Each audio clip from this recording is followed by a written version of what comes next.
So you're shopping for a home or maybe even a refinance and you want the best rate. Who wouldn't? I don't blame you.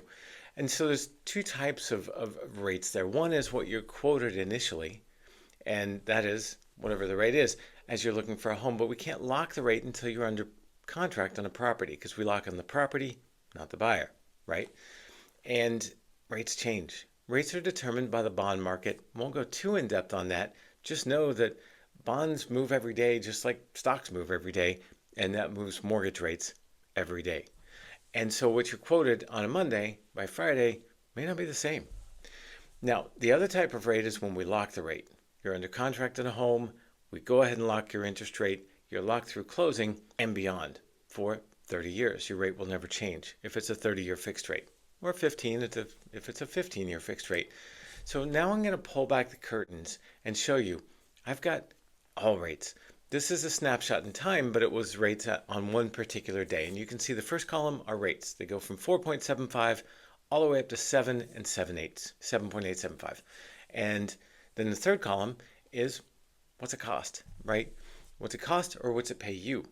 And you can see 6.8% on this chart at this particular day was paying what was par rate. It wasn't costing you anything, but it wasn't paying you. If you go up from there, let's say to, I don't know, 7.375, you're getting a $2,700 credit in this case toward your closing costs. If you go down in rate, then you're paying points, right? And does it make sense to pay points? Sometimes, but we'll look at it. If you go down to 6.5, that's interesting. Yeah, it's costing, just about 1 point, costs about $2,500 in this particular case based on this loan amount to get that rate.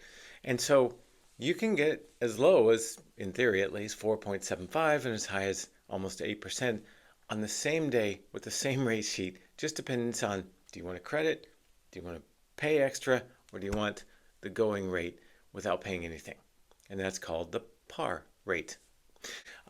Again, every industry has its terminology. That's just ours. So what rate should you get? Here's the simple triangle to figure it out.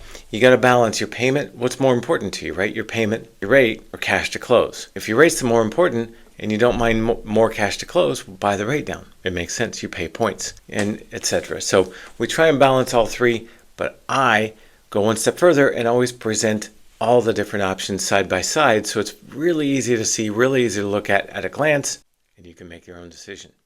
I can be a guide, but you make your decision. I hope that helps, pulling back the curtain on what rates are really doing and how they work.